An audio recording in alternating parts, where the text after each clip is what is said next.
sini kita bertemu dalam acara praktikum kimia dasar 1 untuk prodi biologi. Perkenalkan, nama saya Abdul Malik MSI selaku dosen pengampu pada praktikum kimia dasar 1.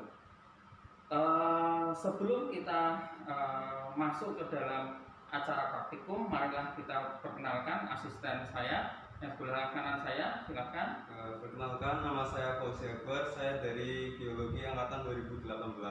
Terima kasih. Silakan di samping kiri saya. Perkenalkan, nama saya Rizky Aprilianingsi dari Biologi 18. Oke. Pada percobaan pertama ini kita masuk pada sesi teknik laboratorium.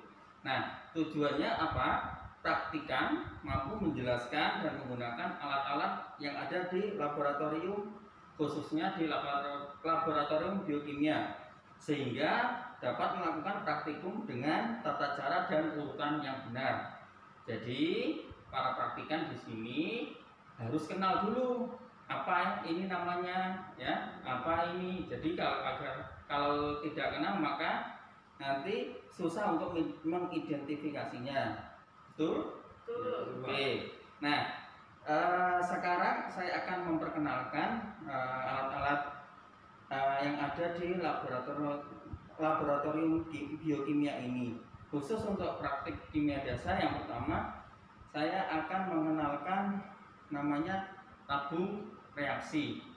Mungkin dulu kalian di SMA sudah mengenal ini, ya. Ini namanya tabung reaksi. Nah, bahannya ini dari gelas. Nah, tabung reaksi memiliki beberapa tipe dan merek. Nah, nanti bisa dilihat sendiri begitu.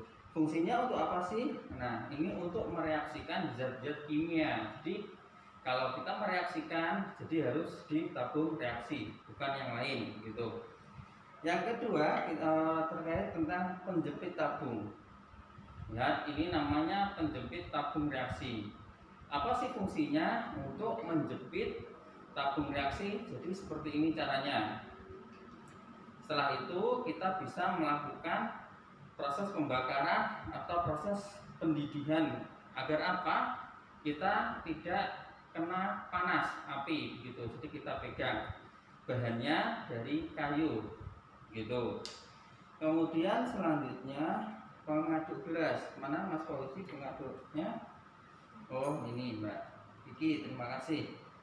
Ini salah satu contoh pengaduk gelas.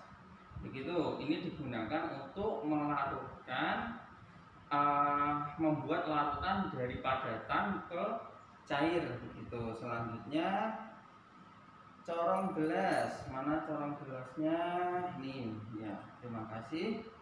Nih, corong gelas ukuran 50 ml. Corong gelas ini digunakan untuk menuangkan larutan yang berupa cairan. Contohnya, ambilkan gelas ukur. Nah, ini kita masukkan. Nah, nanti kita kasih air. Nah, di sini masuk. Ini gunanya, fungsinya dari corong gelas. Oke, terima kasih. Selanjutnya ada kertas saring.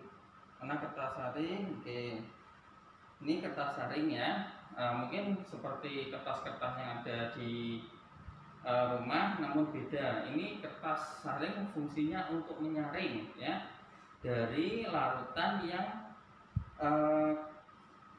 diambil ini cairan larutannya, ya, begitu, destilatnya begitu. Jadi untuk mendapatkan larutan yang jernih, jadi harus pakai kertas saring untuk menyaring, ya. Kemudian gelas arloji. Oh iya, gelas arloji, terima kasih. Ini gelas arloji itu fungsinya untuk apa?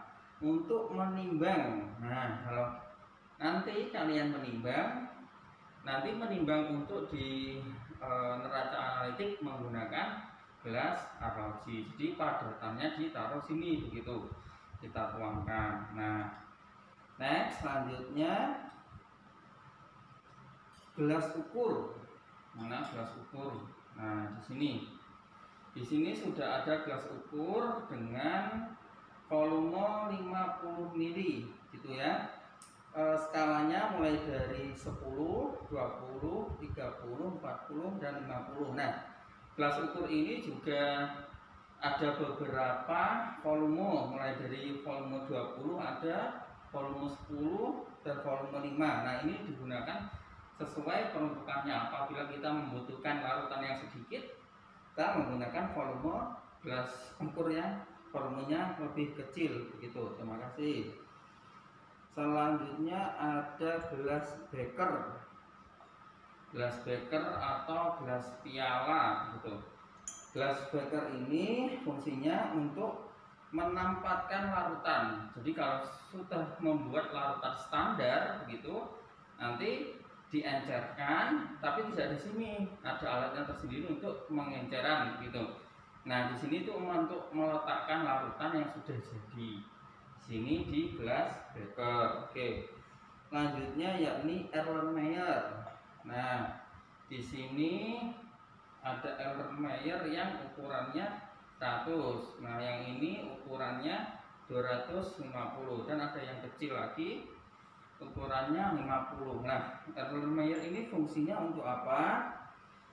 Ini bukan untuk pengukur ya, walaupun ada ini volumenya. Nah, ini fungsinya di sini. Coba ini dilakukan untuk melakukan titrasi begitu. Nah, di sini jadi uji aduk gitu untuk melakukan titrasi gitu ya. Oke, terima kasih.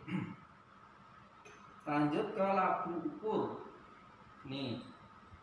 Nah, kalau kita membuat larutan standar menggunakan wajib labu ukur. Tidak boleh di gelas ukur, salah ya, harus di labu ukur, beda. Ini gelas ukur, ini labu ukur. Kalau dilihat itu seperti labu. Nah, lihat kan ya, ini seperti labu. Labu ukur ini ukurannya volumenya 100 ml. Dia kenapa harus pakai labu ukur? Agar lebih akurat untuk proses pengenceran atau membuat larutan standar begitu. Next, pipet gondol. Nah, pipet ya, kalian pasti tahu pipet. Ini ada pipet, kemudian ini juga ada pipet. Nah, kalau pipet gondok itu seperti ini. Jadi ada gondoknya. Kalian mungkin tahu dulu pas pakai gondok di sini kan besar sekali ya. Nah, ini kayak gini. Jadi pipet gondok dengan ukuran 10 ml. Kemudian pipet pasteur atau pipet tetes ini ya. Jadi pipet tetes ini difungsikan untuk mengambil larutan gitu. Ini kita bisa ambil larutan. Nah, kita ambil ini larutan dari Aquades. Kemudian kita letakkan di gelas beker. Nah, ini fungsinya untuk pipet tetes. Next, kemudian ada burette. Nah, burette di samping saya. Nah, ini ada standnya, stand burette. Setelah itu di sini ada burette dengan ukuran volumenya berapa? 50 ml. Nah, burette ini digunakan berpasangan biasanya dengan Erlenmeyer. Ini digunakan untuk apa? Untuk proses titrasi ya. Jadi begini, untuk melakukan titrasi begitu. Nah, besok kalian juga akan melakukan percobaan titrasi. Nah, di sini untuk digunakan Erlenmeyer gitu. Nah, burette ini biasanya kita akan untuk reaksi asam dan basa. Nanti menggunakan burette. Dan yang terakhir corong pemisah gitu. Nih corong ya, bentuknya seperti corong begitu. Nah, untuk pemisah, disebut pemisah itu untuk memisahkan dua larutan menjadi dua gitu. Yang satu fasenya berat molekulnya lebih kecil, nanti dia akan ada di bawah. Nanti berat molekulnya lebih besar ada di atas. Nanti biasanya digocok seperti ini sampai terjadi proses ekstraksi begitu. Nanti akan ada dua larutan yang berbeda. Nah, nanti larutan yang berbeda itu kita keluarkan melalui keran ya. ini digunakan untuk memisahkan dua zat yang berbeda fasanya. Nah, sebenarnya masih banyak lagi untuk alat yang ada, alat-alat di laboratorium. Di depan saya sudah ada neraca analitik, kemudian ini ada stand untuk tabung reaksi. Nah, itu dulu terkait tentang pengenalan. Terima kasih. Kita lanjut setelah kita membahas terkait tentang alat-alat yang ada di laboratorium biokimia yang khusus untuk praktikum kimia dasar. Kita lanjut untuk praktik bagaimana cara memegang, membuka, dan menutup botol reagen begitu. Nah, reagen ini saya perlihatkan dulu. Di sini ada reagen yang namanya metilen blue. Nah, itu. Nah, bagaimana cara memegangnya? Yang pertama, etiketnya kita hadapkan ke praktikan begitu ya. Nah, setelah itu kita angkat, kita ambil tutupnya, kita angkat ke atas. Nah, bagaimana cara menaruhnya di lantai? Kita taruh terbalik. Nah, kenapa harus terbalik? Cari tahu ya apa alasannya. Kemudian kenapa botol etiket harus menghadap saat dituangkan ke gelas beker begitu. Nah, seperti ini kalau kita tuangkan. Kenapa harus etiket menghadap ke praktikan? Cari tahu bagaimana alasannya. Nah, Kiki tahu tidak bagaimana kenapa etiket harus menghadap praktikan? Kenapa ya? Supaya ketika menuang larutan itu tidak mengenai etiket itu sendiri, karena etiket mengandung informasi. Seperti ini ya Pak Malik? Iya. Ini kira-kira gimana ya Pak? Di dalam etiket ini ada apa aja gitu? Ya, ada informasi terkait larutan yang ada di dalamnya. Kalau nanti terkena cairan yang ada di dalam, nanti lama-kelamaan informasi di dalam etiket akan hilang. Nah, nanti kalau kita selama 1 minggu kemudian nanti hilang, tertutup begitu. Kemudian bagaimana cara menutupnya? Kita ambil botolnya begitu, tutup botolnya. Nah, tadi masih menghadap etiketnya ke praktikan dan kita tutup kembali. Nah, begitu. Dan jangan sampai tutup botolnya tertukar. Praktikum selanjutnya yakni tentang pengenalan gas, gitu ya. Gas itu apa, Mas Fauzi? Gas itu suatu materi yang menempati ruang, yang dimana ketika dia menempati ruang tersebut maka bentuk itu dapat menyesuaikan gitu, dan jarak antar molekul partikelnya itu renggang. Itu ya, itu gas itu banyak ya. Sekitar kita itu ada yang paling banyak ada nitrogen, kemudian gas yang kita hidup itu oksigen begitu, dan yang kita keluarkan karbon dioksida. Nah, pada percobaan kali ini kita akan mengenalkan tentang pengenalan gas NH3. Gas NH3 itu sering disebut gas apa? Gas amonia. Nah, gas amonia itu sangat dekat sekali dengan kalian. Kalian itu bisa mengeluarkan gas amonia ya setiap hari. Kalau tidak bisa mengeluarkan, nanti akan berbahaya di pencernaan. Bagaimana caranya kita untuk mengenalkan gas amonia kepada praktikan? Yang pertama, ada 2 larutan nanti yang akan kita reaksikan. Yang pertama, larutan dari NH4Cl dengan 0,5 molar. Kemudian yang kedua kita mereaksikan dengan NaOH, natrium hidroksida, dengan 0,2 molar begitu. Nah, untuk mereaksikan tadi kita menggunakan apa? Harus menggunakan yang namanya tabung reaksi gitu ya. Tabung reaksi ini kita gunakan untuk mereaksikan. Nah, sekarang kita ambil pipet atas, kita ambil gitu. Nah, 1 mili. Nah, dalam 1 tetes itu ada 0,1. 1, 2, 3, 4, 5, 6, 7, kemudian 8, 9, 10. Oke, cukup. Kita letakkan lagi. Nah, berbeda juga, tidak boleh sama pipet tetesnya. Kita ambil angka 10 tetes. 1, 2, 3, 4, 5, 7, 8, 9, 10. Oke, selesai. Kita letakkan lagi. Lanjut, untuk mereaksikan kita pengenalan gas harus menggunakan api. Silakan dihidupkan bunsennya. Hati-hati untuk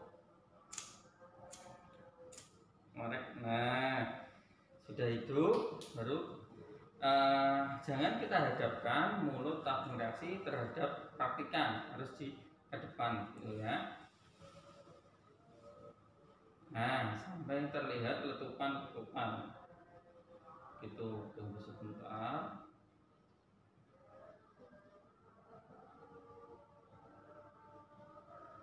Nah, ini sudah terlihat dia ini sudah mendidih.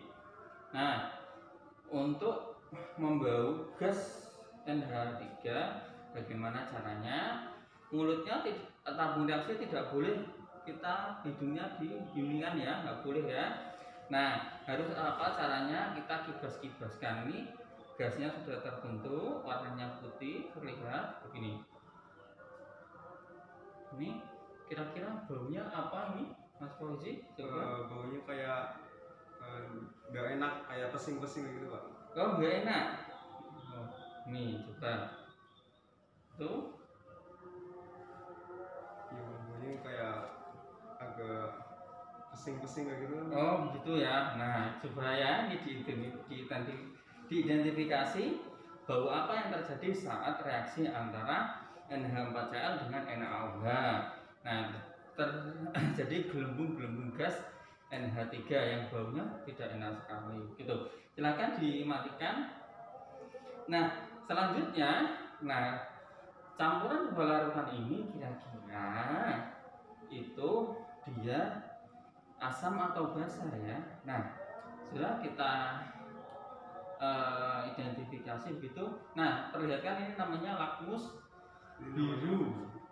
Kemudian yang satu ada lakmus merah. Coba diidentifikasi di sampingnya.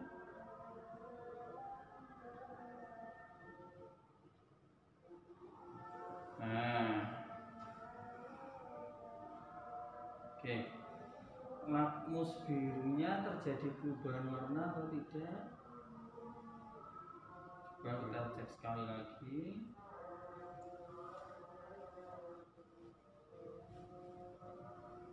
Oke, ada perubahan warna? Tidak ada. Coba yang lakmus merah.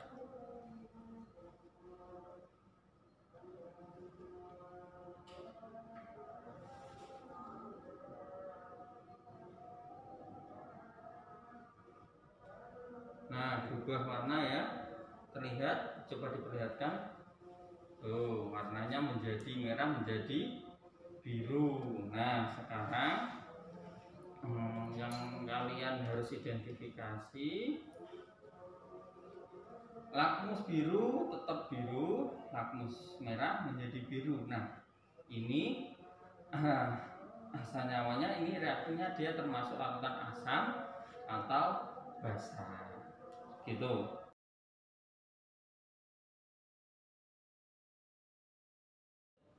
Selanjutnya untuk praktik terkait tentang yang ketiga, yakni melipat kertas saring. Tadi sudah saya jelaskan, kertas saring itu untuk melakukan nyaring agar ada istilahnya sama endapannya. Bagaimana caranya kita melipat kertas saring? Silahkan diperagakan, Mbak Kiki. Ini kertas saring kan berbentuk persegi ya. Nah, caranya biar bisa menyaring ke gelas jarang itu, dari persegi kita ambil ini garis tengahnya membentuk suatu segitiga. Nah, habis itu dari segitiga ini dilipat kembali ke atas membentuk sebuah kerucut seperti ini. Nah, setelah ini jadi langsung dimasukkan ke gelas jarum dan disesuaikan seperti ini Pak Malik. Oke, terima kasih sudah bagus sekali. Kemudian, nah ini saya contohkan untuk proses penyaringan. Ini Aquades ya. Nah, ini sudah proses penyaringan. Karena Aquades dia tidak ada endapannya, jadi di sini tidak ada endapan yang disaring. Namun secara prinsipnya untuk melipat kertas saring sudah bagus begitu.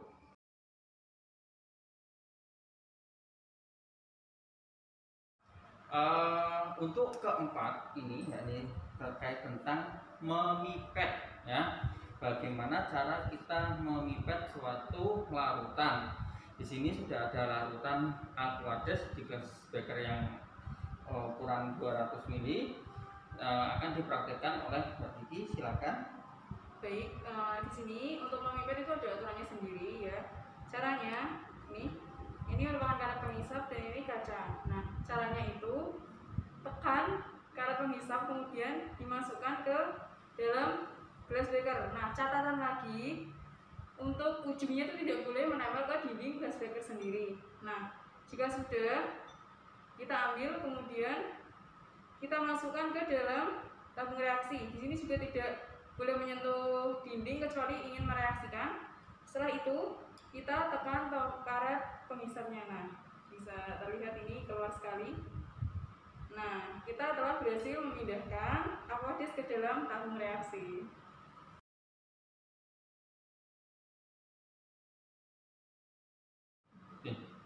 Praktikum selanjutnya yakni terkait untuk bagaimana caranya kita menggunakan pipet ya. Tadi sudah menggunakan pipet tetes, sekarang menggunakan pipet volume dulu gitu. Bagaimana caranya? Kita ambil filler gitu. Ini pipet volume yang untuk 10 ml. Nah, perhatikan kita masukkan filler ke dalam pipet bentuknya sampai kencang ya. Itu setelah kencang seperti ini, kita masukkan ujung ke dalam larutan, jangan sampai menyentuh bawah, tapi jangan sampai terlalu di atas ya. Itu. Kemudian perhatikan tangannya ini, jempol digunakan untuk menaikkan, gitu. Kita naikkan agar larutan naik sampai atas. Coba kita perhatikan.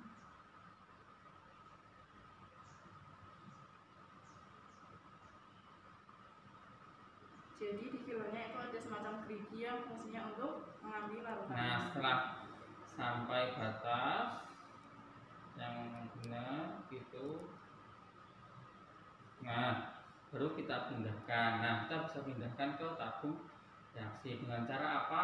Menekan ini. Nah, tekan nanti turun sendiri.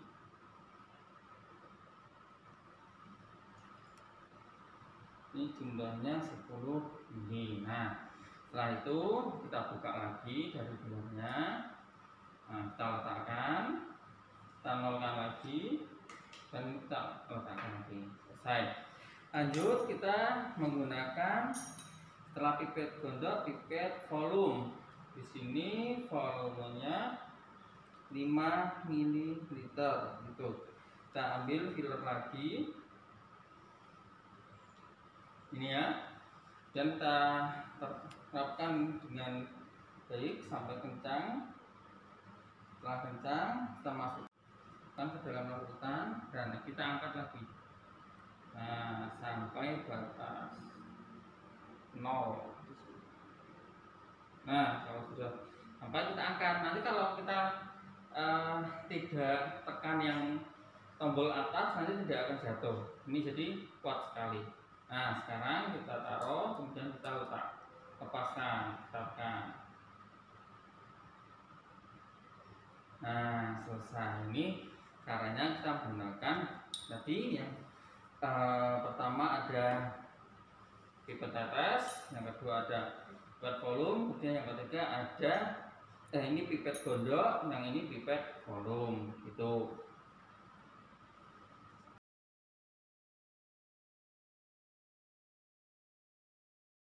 Oke. Untuk yang praktikum kelima, sub kelima ini kita bagaimana caranya menggunakan gelas ukur. Nah, di sini sudah ada gelas ukur ukuran 50 ml sama yang di kiri juga 50 ml. Nah, bagaimana caranya kita menggunakan gelas ukur ini dengan larutan yang berbeda. Nah, di sini ada larutan yang berwarna. Ini ada warna biru, kemudian yang di samping larutan warna bening begitu. Yang pertama kita praktekkan dulu bagaimana caranya untuk mengukur larutan yang berwarna bening. Silahkan Mas Fauzi. Karena ini kita contohkan mau mengambil larutan dengan volume 50 ml ya, mengukur 50 ml. Jadi kan karena mungkin kita nanti kalau misalkan pakai pipet tetes kan lama, kita tuangkan dulu nggak apa-apa, asal tidak melebihi skala 50 yang ada di gelas ukur seperti itu. Ya, jangan lupa menggunakan corong agar tidak tumpah gitu. Nah, dituangkan dulu kira-kira sampai sebelum batas 50 ml. Kalau sudah sampai 40 hati-hati begitu. Oke, kita hentikan, diambil corongnya itu, kemudian kita tambahkan larutannya dengan pipet tetes. Oke.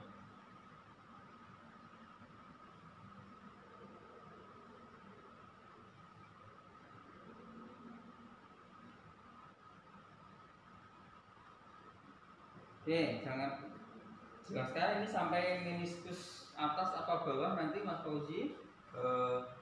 Jika kita mengukur larutan yang tak berwarna, kita melihat skala pada gelas ukur itu di meniskus bawah. Berarti kan nanti larutannya kan bentuknya kayak cekungan gitu ya. Berarti yang di bawah itu kita sejajar dengan skala yang ada di gelas ukur tersebut. Nah, berarti di sini masih kurang itu meniskus bawah. Oke, tambahkan lagi. Ini mungkin kurang 3 tetes lagi. Nah, selesai. Ini larutan yang tak berwarna atau bening dengan meniskus bawah begitu. Kalau kita lihat tegak lurus terhadap larutan ini meniskus bawah. Oke, selesai. Nah, beda halnya dengan larutan yang berwarna. Itu coba dipraktekkan. Seperti tadi kita bisa tuang larutan tersebut agar cepat seperti itu. Tapi dengan berhati-hati untuk tidak melebihi skala 50 pada gelas ukur seperti itu. Oke, lanjut dituangkan dengan hati-hati begitu. Para praktikan harus diperhatikan, ini larutan berwarna biru. Nah, berbeda halnya larutan tak berwarna itu meniskus bawah. Kalau larutan berwarna berarti kebalikannya, meniskus atas. Sudah hampir berarti diambil. Nah, bagaimana caranya? Dengan bantuan pipet tetes. Perhatikan.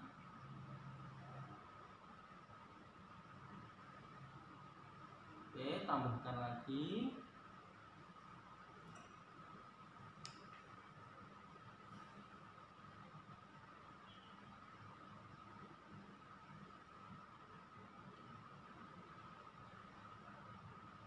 Satu tetes lagi dulu.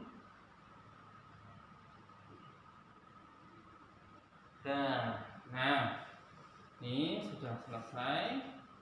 Ini untuk larutan yang berwarna menggunakan meniskus atas. Dilihat dari tegak lurus antara skala dengan meniskusnya, cekungannya begini. Nah, perhatikan, bisa dilihat.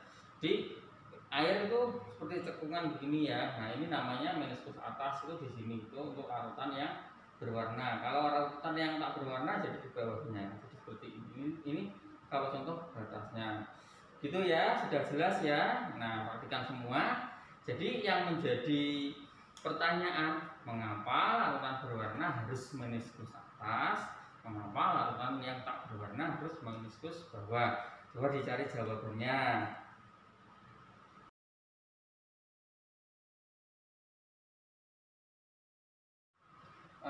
Sub praktikum terakhir kita, yakni bagaimana caranya kita menimbang garam natrium klorida atau NaCl. Di sini terlihat nomor 87. Ini nomor yang ada di lemari yang ada di laboratorium biokimia. Nah, agar mudah kita kasih nomor 87. Nah, untuk keterangannya di sini ya. NaCl garamnya, natrium klorida. Nah, bagaimana caranya kita menimbang? Oke, lanjut.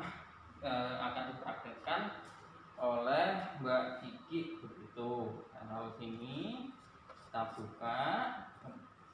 Terus kita buka neraca analitiknya. Yang pertama Kita tekan tombol on or off. ya, tekan dulu.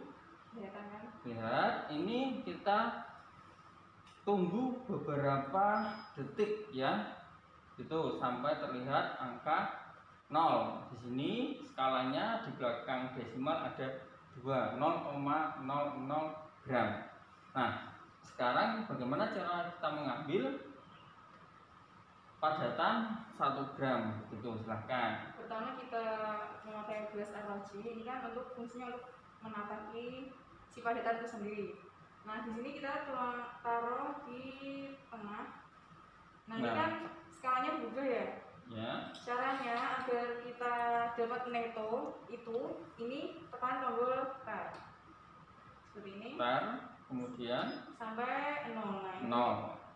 ini artinya massa dari gelas ROG itu tidak terhitung.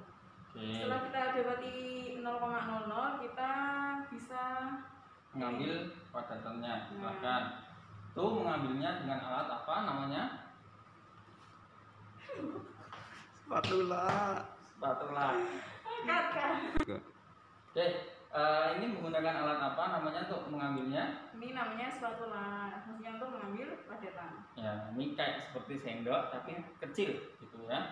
Nah, kita mulai menghitung. Nah, ini kita ambil padatannya. Kita taruh di gelas ROG, menyesuaikan. Kita mau berapa Pak ini Pak? 1 gram ya, 1 gram. jadi 1,00 harus tepat itu. Hati-hati. Iya.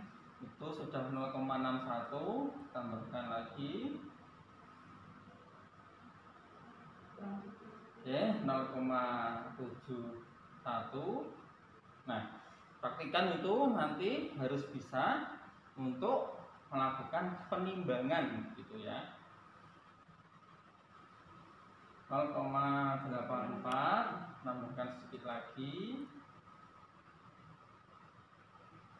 Ya, kurang.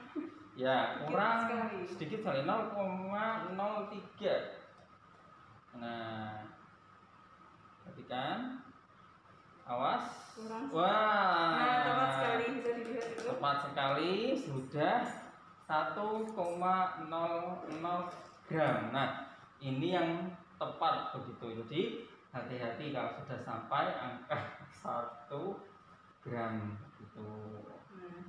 Kenapa ini berubah-ubah? Karena kadang kena angin ya Pak? Ya, ditutup coba. Nah. Ini agar tidak kena angin.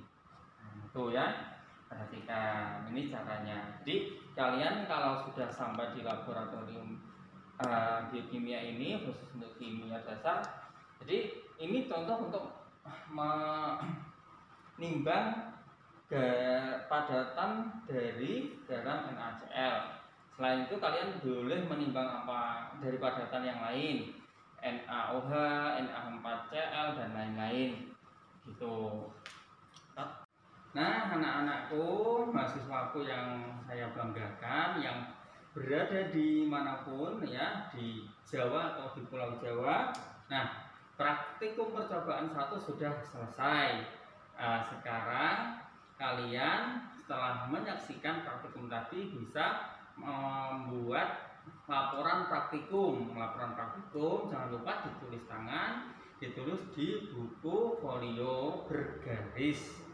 Nah, untuk percobaan satu teknik laboratorium sudah selesai semua dengan baik. Terima kasih saya ucapkan kepada asisten saya, Mas Fauzi, kemudian Mbak Kiki, begitu. Sampai jumpa di praktikum kita yang kedua. Say hello.